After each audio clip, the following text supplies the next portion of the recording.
Okay, so we're back, and my screen filler has dried, and it actually didn't take very long, especially with a fan on. It only took about a half an hour. So I am going to bring this over to the sink, and I'm going to spray out my drawing fluid. And while the screen is drying, you know, we'll have a little discussion about the other types of processes that you can do. I want to use cold water with this, and not hot water, because hot water can tend to break down the screen filler when it's fresh. And this is where you're going to find your screen filler. We're using a homemade version. It is 1 cup Arm & Hammer soda, washing soda, Arm & Hammer Super Washing Soda is what it's called. It comes in a box, and it's on the ink rack over there in the middle of the room. If you ever need to mix up more, it's just 1 cup of that to a gallon of water, and you mix it up. Anyway, we're gonna spray this out now.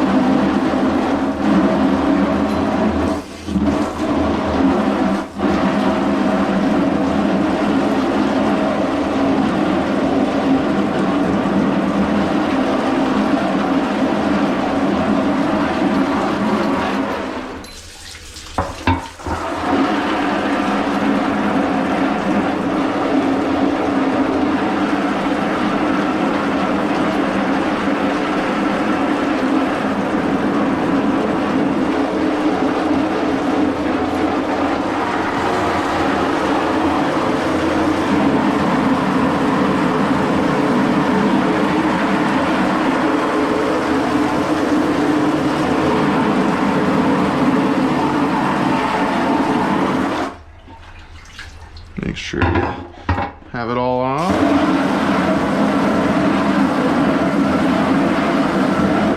Okay.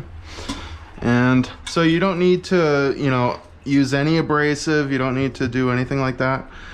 It looks like it all came out well, and I'm pretty happy with the imagery. Usually when I do this demonstration with students, you know, there's almost always some little issues, like with pinholes. Looks like there might be a little bit of a pinhole there. Yeah, so hold it up to the light and check it out, what you got. Some of these little thinner areas might allow ink to pass through, so you might want to use a little bit of extra tape and just go through on that. I'm gonna have to tape this section up here. I might put a little piece of tape on this little spot there, this little spot. You know, just want to check it out here and there. And you're gonna proof one of these anyway, so you'll know. Looks like my drawing fluid wasn't totally consistent in that little area, so the screen filler filled in. You know, but it is what it is, right? This process is, you know, a little bit of a it's not exactly the most technical, right? This is a good introduction into screen printing, and it'll you know, it serves its purpose, but it's not something that I'm probably gonna do you know, with all of my work. You know, it's a really good way to kind of supplement and get started learning how to do screen printing. And it's great for doing some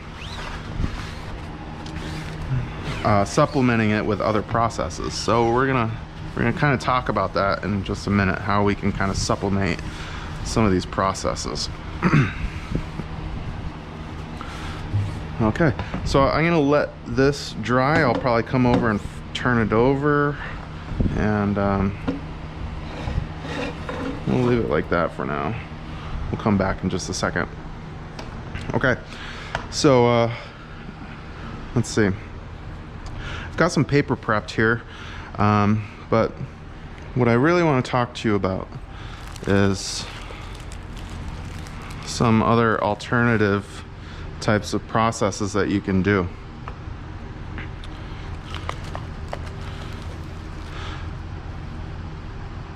Okay, so I've got a few different examples here.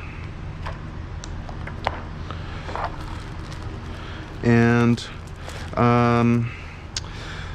when we're doing a drawing fluid stencil, so I'm talking about making stencils with your screen, right? And the emulsion is technically a stencil as well. If you're doing photographic work, you know, if you have an emulsion, you're still dealing with stencils, but it's more photographic. You have positives. You're burning a screen, exposing it, processing it, that kind of stuff. But there's a lot that you can do with just the drawing fluid and the screen filler. And there's another thing that you can do with just creating a hand cut stencil. And we have some material here that we can use. This is acetate. Well, this is actually Duralar, but we do have some acetate here available. Looks like the roll's getting low, but this is just Duralar, right? It's transparent. I can draw directly on this with a Sharpie marker. So if I have a drawing, you know, this is great. I can take my drawing, lay it right over top of the drawing, and use my Sharpie to do registration, and I can get very, very specific with my detail here. And then I can cut that Duralar. So I would basically have a sheet of Duralar cut to, you know, just smaller than the size of the screen, bigger than the image, but smaller than the screen. And then I can cut away all of those areas that I want to remove to open up, and wherever I cut away, I'm making essentially a stencil like this, where ink will pass through that acetate. And all I really need to do is attach it to the print side of my screen, put a couple pieces of tape, and, you know, maybe tape the whole thing, but, you know, you really don't need to. And once I ink it up from the other side, the ink is going to hold that stencil in place. And then I can remove it. I can use it for, I can use it at a later date, you know, if I keep that stencil. It's nice to do it in the Duralar because I can clean it off, clean the ink off, and then I have it.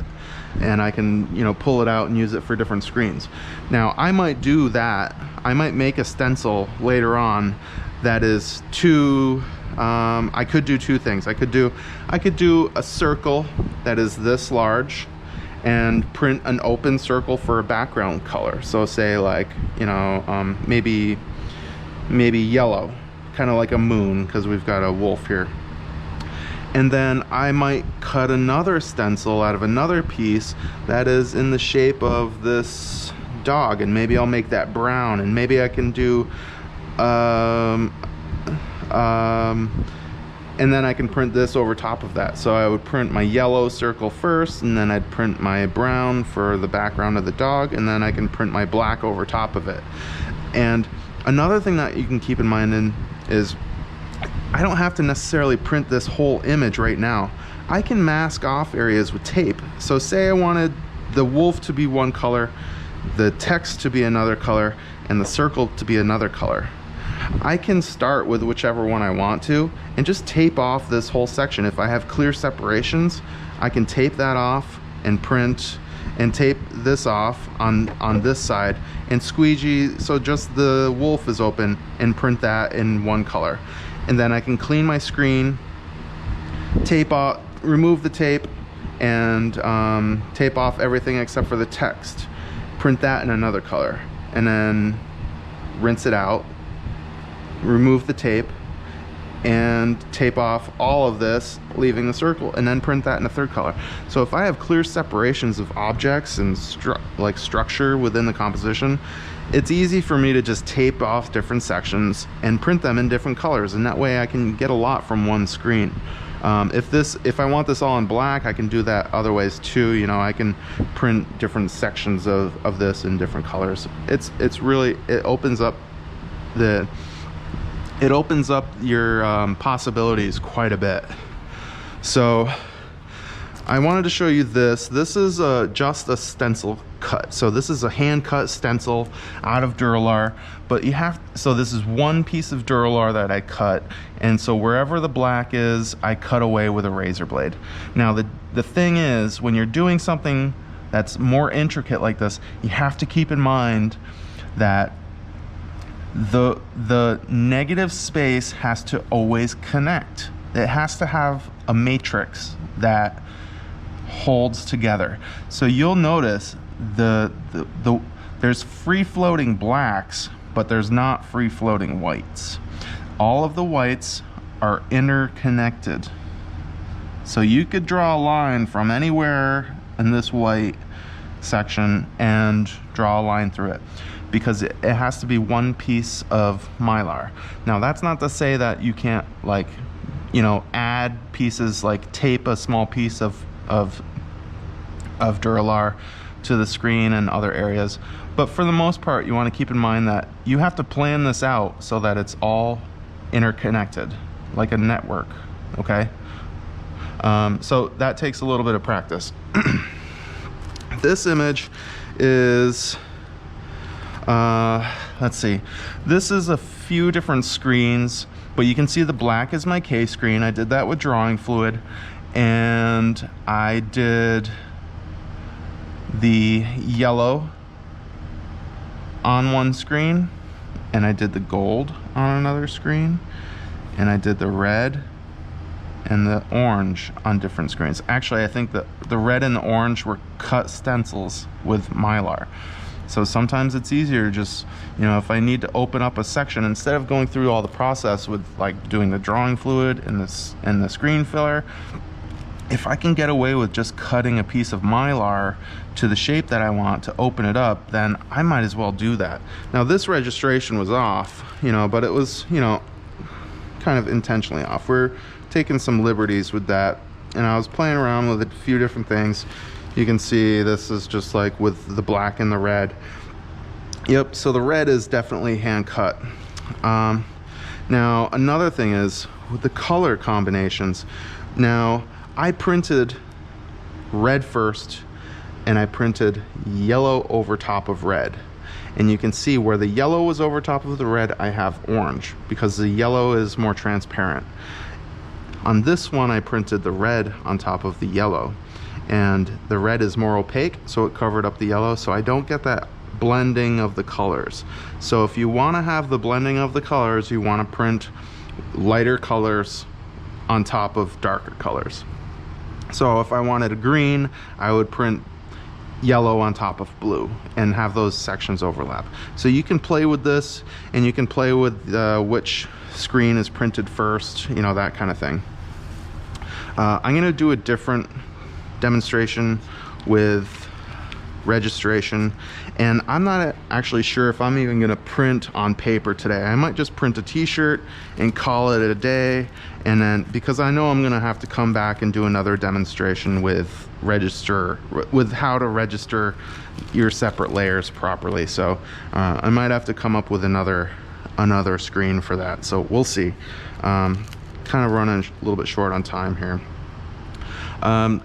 Another thing you can do, I just took, for the green background here, I just took an empty screen that didn't have anything on it, and I just taped off the edges. So I just put tape throughout the edges, and I just used the tape as a stencil, and, you know, cut a fountain, a split fountain color. And you can see there's a split fountain color here too. So split fountain is when you have a transition from one color to another. So you can see this gradient in the green or turquoise, whatever this is. And you can imagine that I would have the light blue here, a little bit of yellow here, and then a darker blue here. And I would be dabbing my squeegee, and those colors will blend.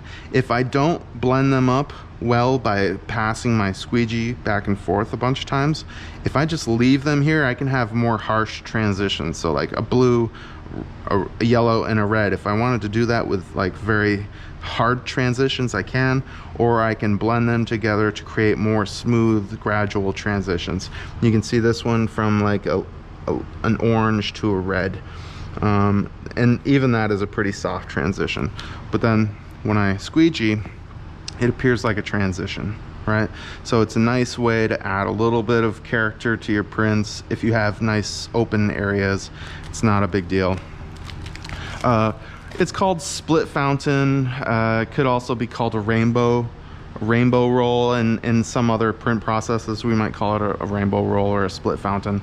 So it's kind of depends on your preference. And I just had these lying around, so I wanted to show you, you know, how you can kind of start to break up your shapes, you know, do your drawing, and then start to think about how you can deconstruct your drawing. How can I get the different layers to overlap with as minimal kind of process, as minimal number of screens as possible? Can I cut some stencils for some sections of my screen? Will it be beneficial? These cut stencils produce a much sharper edge than the drawing fluid does, and you can see that that line of the edge of the Duralar is really sharp, and it's a nice crisp line, whereas the lines produced from drawing fluid, you can see, are much more painterly and kind of, you know, rougher. You don't get that same amount of sharp detail with that. Now, tears can occur when you're cutting these.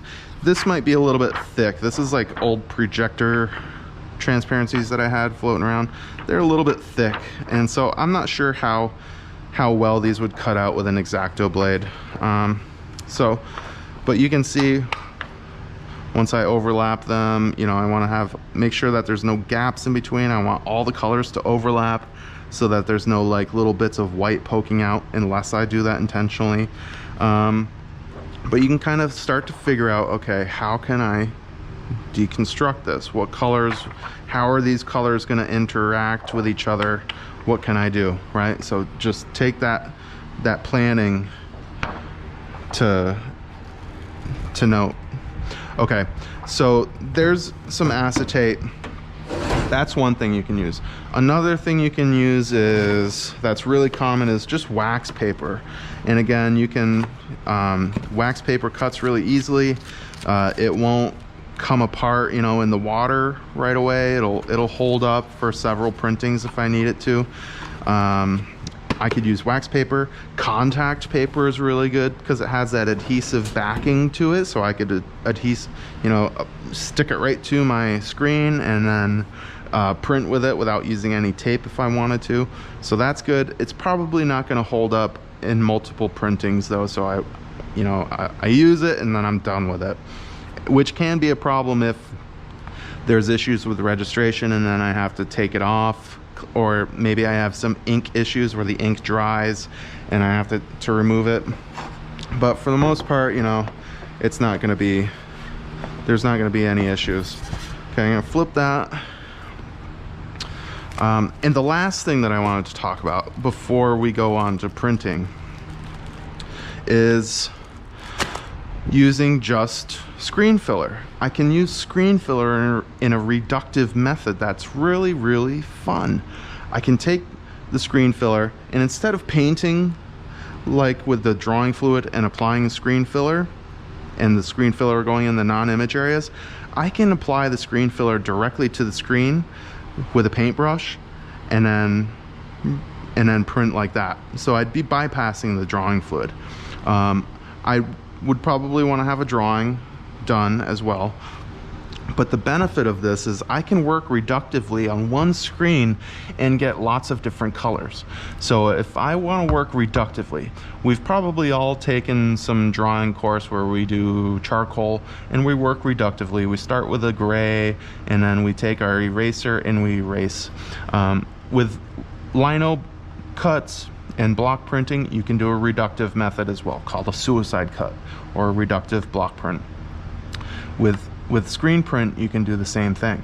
So I would paint first my whites, and then I would print my whites on my paper, and then so I would print in my first color, typically a lighter color like yellow, and then whatever areas I wanted to keep yellow, I would mask them out with more screen filler, let that dry, print my next color on it, say orange. Once I print the orange layer, and it's gonna be a lot of ink, you know, doing it, and it's gonna like get thicker and thicker. It's gonna look pretty interesting. You know, I want to think about the type of paper I'm using too. I want a nice thick paper that won't warp on me. Then I would block out whatever I wanted to keep orange, and then print in my next color. So I'd successively be printing, but also less and less of the screen is going to be open. And so I'm gonna keep printing until all I have is my black left. And then once I'm printing with my black, I'm good to go. So then I just print black and I'm done. And the whole image is gonna be basically completed on one screen using just screen filler. It's a really handy way to work. Okay, so I'm gonna stop this and then we'll go on to printing in just a second. So we're back. Okay, I've got my screen is totally dry. We removed the drawing fluid, you know, washed out the drawing fluid. I got to tape up a little bit more on my screen, but I'm not going to tape on the inside. I'm going to tape on the outside. So just want to tell you what I'm going to do here. For the sake of time and kind of keeping these videos a little bit shorter, but also like being able to separate the processes out a little bit more, I'm just going to print 2 t-shirts in one color. And because I know like I'm gonna have to do some other work with students to do some of these other processes. You know, once we start mixing layers, it can get confusing and you need to be pretty precise with a few things. So we're gonna do some other things later down the road. So I'm going to do another video with multiple registrations and things like that. Now I'm going to go ahead and add another row of tape. So I want to add another thing of tape just overlapping my previous tape again. Sometimes if I didn't have nice contact with the screen filler, then little bits of ink will squeeze through. There's not a gap here right now, but over time in printing, a little bit of a gap might show up. So I just want to overlap my tape again, okay? And I was a little bit unsure about some of these areas when I held it up to the light as well. So like little bits of that might show up. We're gonna see. I'm gonna take a print and we'll see how it looks. And again, I'm just kind of doing this a little bit quickly here. Now I'm going to do a strip across the top here. Oop. That doesn't look great. Okay. I don't really want any air bubbles. If I can get those air bubbles out, that's good. And I still have a couple sections of the line there that I want to get rid of. Now I'm going to print on t-shirts, so I don't have to do a whole lot, you know, put a lot of thought into what I'm doing, and it's just one layer too, so this is pretty good. Now if I have some pinholes, another thing I could do, if I have little pinholes and stuff, I could touch this up with screen filler as well. I don't see any that's really gonna bug me. That little guy is not too bad. Got a little crackling in there, but I don't think it's gonna be bad. I'm only gonna be printing like 2 shirts and that's it. So I think we should be all right. I do see some little crackling throughout this though. And so, you know, it is what it is. It's kind of the process here. Maybe a different screen mesh might work a little bit better, but it's gonna have to do the job. Okay, let's see. Got a little dot right there. I don't wanna mask that off. And the reason I wanna really be careful with the tape, I wanna tape up as much as I can, because if there's any little gaps here and there, it's gonna show up as a weird spot on my t-shirt, and you know, I'm not gonna be able to sell that if there's ink in a weird spot on my shirt. So really inspect it first. Make sure that there's no gaps in the tape anywhere in here. And I did most of my tape on the print side. Okay, so we're good. Now, I have 2 shirts. I'm gonna be printing white on black. Now, typically you're gonna be using white shirts or colored shirts. Not a lot of times do people print white on black. But I'm a printmaker. I love my black t-shirts. We're around ink a lot, so we kind of tend to wear black quite a bit. At least I do. So we're gonna put this board in between, and I'm gonna just line up my t-shirt so that it's right in the middle of the board. Give a little bit of room. And just flatten this out. Fold that in behind a little bit. Now this is kind of like a homemade version of what we would be doing. If we were doing multiple colors, you know, we would be using a carousel like this. Like this is a 6-screen carousel. I got that for free, and it has some issues with it. I haven't had a need to use it, so I haven't fixed it yet.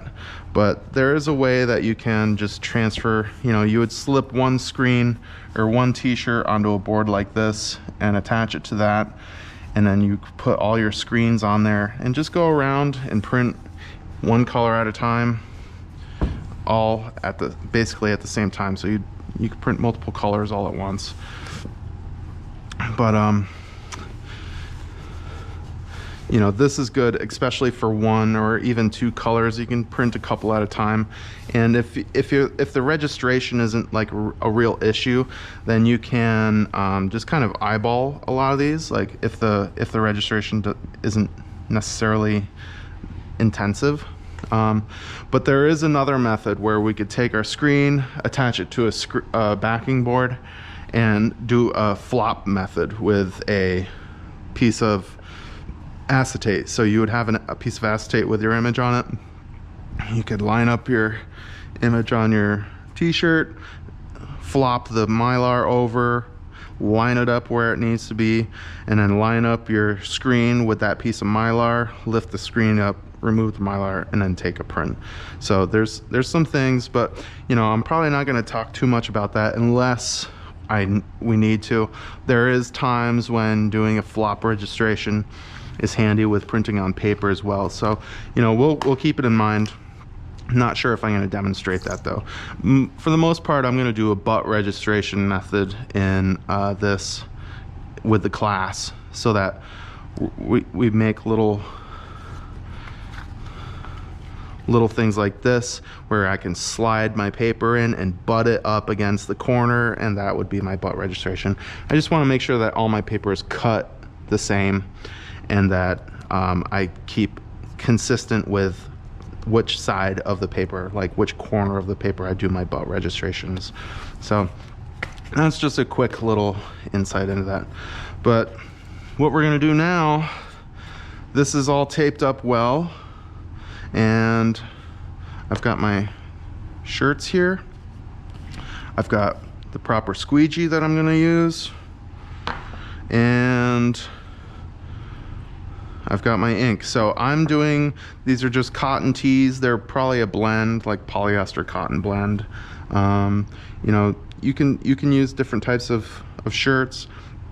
You just don't want it to be more than 50% polyester. You know, keep it to a cotton blend. And I've got fabric ink, screen printing ink.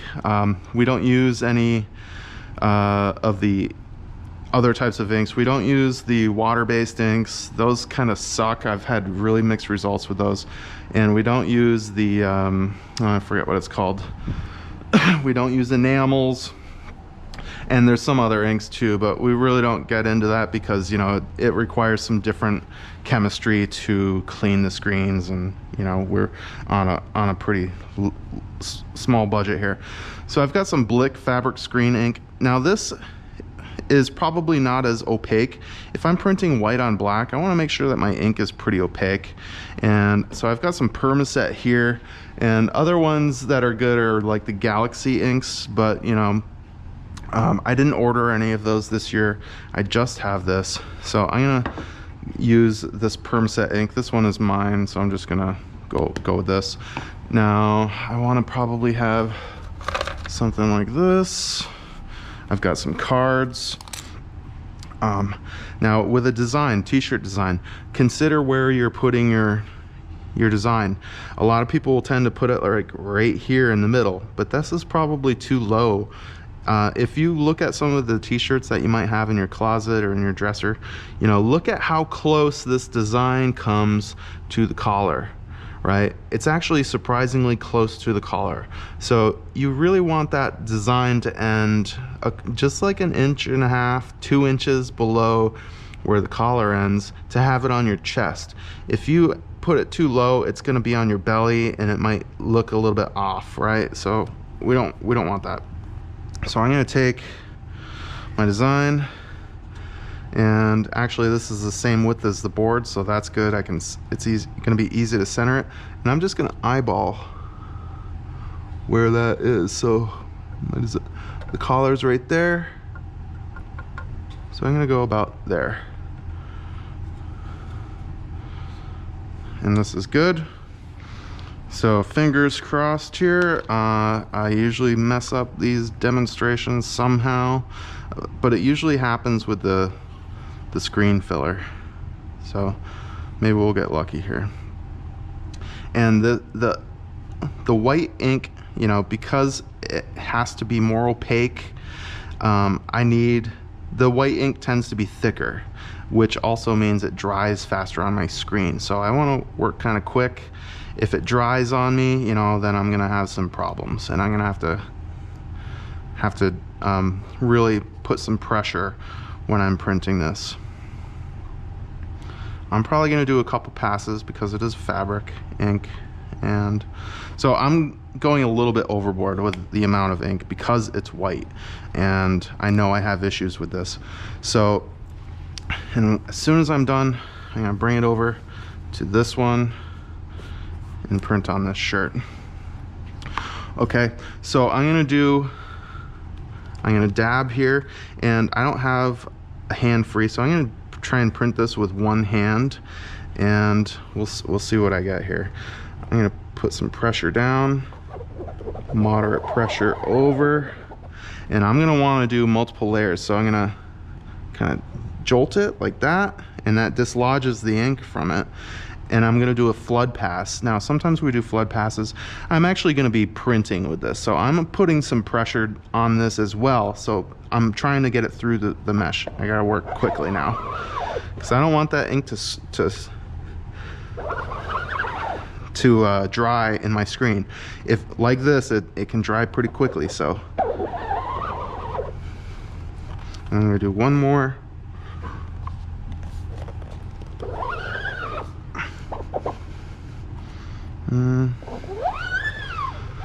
One more. Okay, that's better. And I'm gonna move this to the side. If I'm printing paper, this process is a little bit different. Let's see what we got here. All right, looks good. Yeah, I'm pretty happy with that. Okay, so I'm gonna bring this back over here. Now, I didn't flood the screen because I'm doing a t-shirt, but I probably am just eyeballing, get that down. Okay, now I'm gonna tap this. Oh, it shifted a little. Hopefully that didn't have any issues. Gotta move quick here.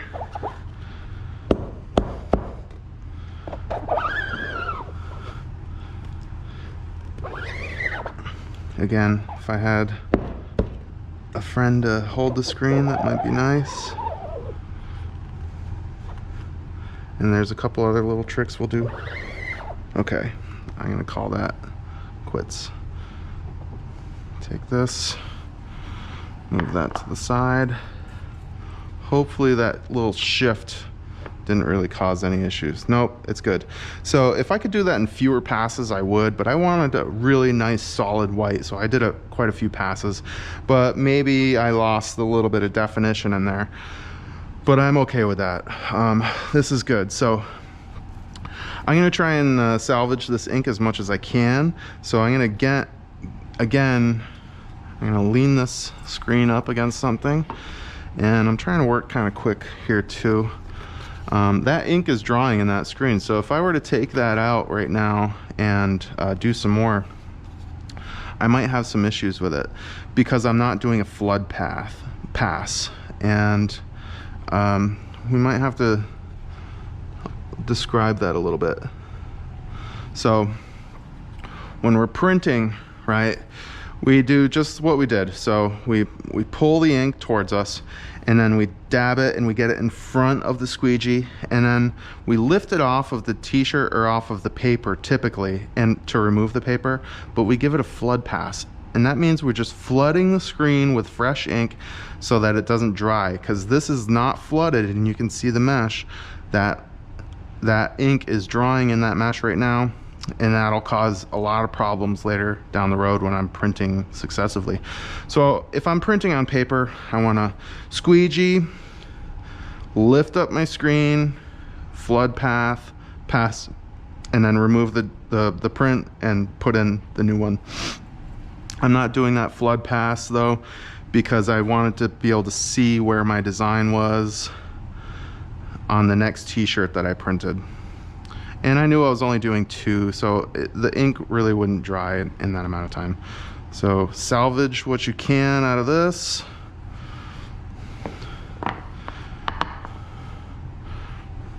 And then do the same with your screen. Go through. If your ink is contaminated with any of that red, you know, sometimes that red isn't totally dry, the red screen filler, and it will contaminate your ink. If your ink is contaminated, don't put it back in here. Looks good. Looks good. Good. Okay, and then I'm gonna quickly take paper towel, wipe around the edge, and put the cap back on it. Okay, I'm gonna go ahead and clean this in just a few minutes, and I'm gonna spray out my screen. I'm probably not gonna show you this, but well, we'll show you. Okay, let's take our iron, and I'm just gonna warm it up.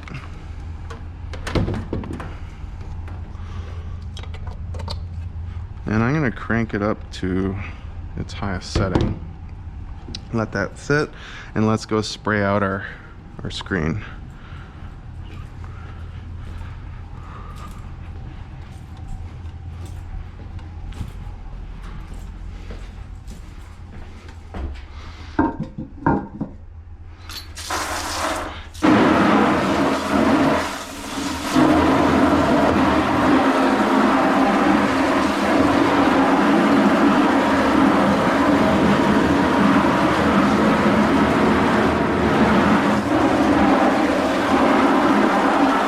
So I'm just using cold water. I'd want to try and use cold water whenever I can.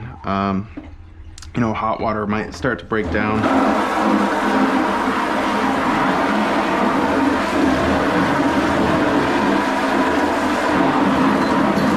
If I have some stubborn areas where the ink is in the non-image areas, you know, and I need to remove it, a little bit of soap goes a long way to help soften up the ink.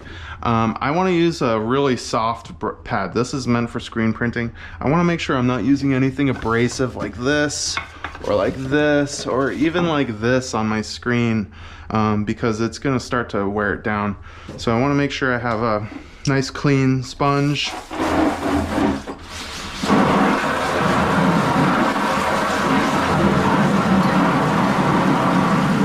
And that'll help me get the ink out of those stubborn areas. Not a lot of pressure. And if I need to, take a little soap, get it on the pad.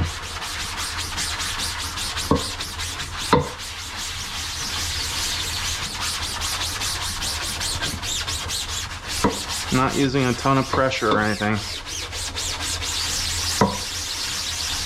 And you can see the colors changing.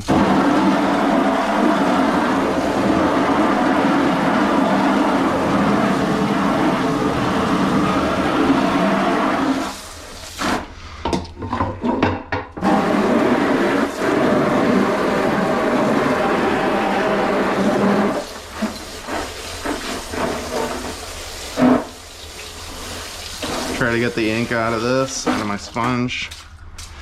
Now, I you know, because I did this all in one step, you know, that is starting to open up a little bit. There's ink in some of those non-image areas. It's not a big deal, but I don't see any in here. But I'm gonna just rinse it a little bit more, try and get up close.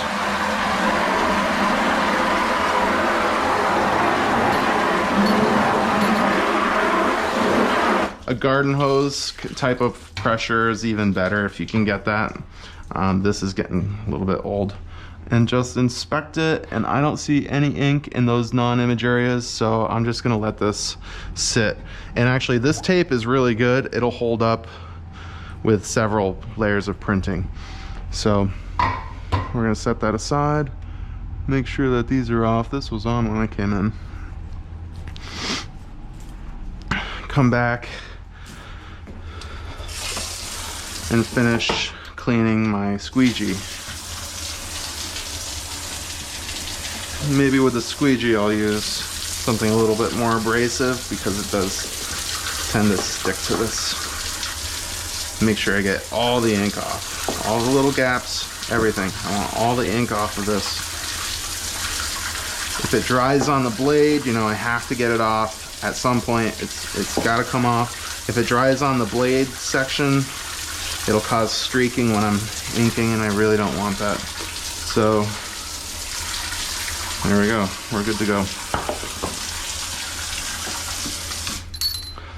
Okay, and I'm gonna dry this and put it away. I'm gonna dry my screen and put that away. But in the meantime, we're using fabric ink. Just because of the budget issues, you know, we're using fabric ink on our paper prints too. If we could have separate inks for paper printing, then we would.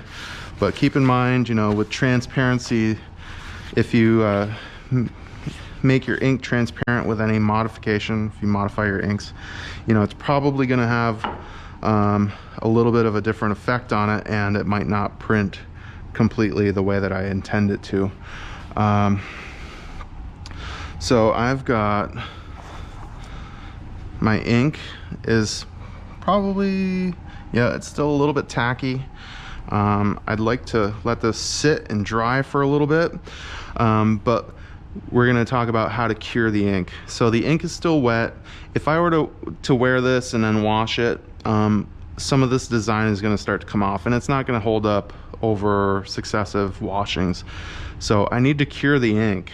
A lot of the print shops, they'll have really nice conveyor belts where it dries this. Some inks are cured with ultraviolet light. This one, we're just going to heat set it. So we do have a heat gun, but it's not here at the moment. But it's usually in this drawer. If I had the heat gun, I would just quickly plug it in and go over the top just like this, and, you know, keeping far enough away. But I would do that for 3 to 5 minutes on this side, and then I would turn my t-shirt inside out and do it on the opposite side. Now that's a good point, is we have this in between so that the design doesn't print through and onto the back of this. So we want to make sure that we have the board in there.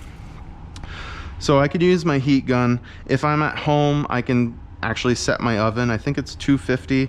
It'll say on the inks how to cure heat fixing, 2 to 3 minutes at 320 hand iron cotton setting, right? So what do we have? Cotton setting. I think we've got it on the highest setting. So we've got it on linen. Cotton is the next. We're just gonna leave it there. And let's see. So, or I can use an iron. Now this is still wet, so I'm gonna wanna put something over top of it and iron that. So I'm gonna go grab a towel and I'm gonna put that over top of this, iron my print, and it's gonna dry it. I'm going to turn it inside out and iron the other side too. If I'm using the heat gun, I want to be careful that I don't burn the fabric. Those things get really hot, and if you get too close, it's going to burn the fabric. If you have a white shirt, you know, it might make it a little bit brown and toasty. Just don't overdo it, okay? But also you don't want to under cure it either, so you want to just be consistent, you know, cover the entire image, you know, take it slow, and get it done like that. Now if I